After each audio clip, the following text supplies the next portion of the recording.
ते ताफ्यामध्ये वाहनं पण दाखल केली आहेत. आपल्याकडनं चांगले प्रयत्न झाले. काय सांगाल याबद्दल?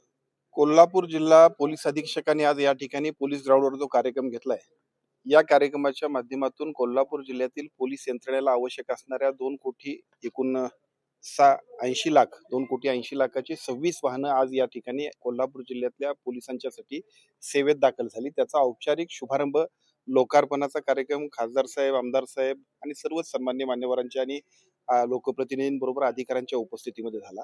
खरं तर कोल्हापूर जिल्ह्यामध्ये आपण बघितलं असेल तर दिवसेंदिवस येणारं ट्रॅफिक, वेगवेगळ्या पद्धतीच्या होत असणाऱ्या सुविधा, विशेषतः हायकोर्टचं बेंच झालं त्यामुळे वाढणारी गर्दी, त्यानंतर महालक्ष्मीला येणारी गर्दी, त्यानंतरचं आता एअरपोर्ट झाले त्याच्यामुळे होणारी गर्दी, आपलं श्री क्षेत्र आदमापूर असेल, पलीकडे आपल्याकडे नरसोबाची वाडी असेल, वेगवेगळ्या पद्धतीची धार्मिक स्थळं आणि त्याच्याबरोबरीनं सर्व सुविधांच्यामुळे सुद्धा कोल्हापूरकडे येणाऱ्या लोकांचा ओघ वाढतोय.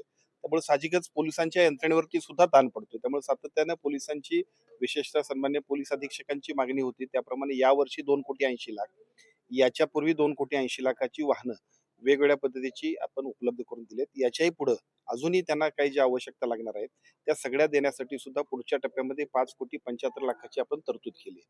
कोल्हापूर जिल्ह्याचं पोलीस अधीक्षक कार्यालय किंवा पोलीस विभाग हा संपूर्ण जिल्ह्याच्या संपूर्ण यंत्रणेला सुरक्षित ठेवण्यासाठी महत्वपूर्ण काम करतोय. त्यामुळे त्यांच्यासाठी आवश्यक असणाऱ्या सर्व सुविधा एका बाजूला राज्य शासनाच्या वतीनं आणि दुसऱ्या बाजूला डीपीडीसीच्या माध्यमातून देण्यासाठी आपण सर्वजण तत्पर आहोत. त्यामुळे आज एक चांगलं काम की जे कोल्हापूर जिल्ह्यातील सर्व नागरिकांच्यासाठी सुद्धा आवश्यक आहे ते आपण या ठिकाणी केलेलं आहे.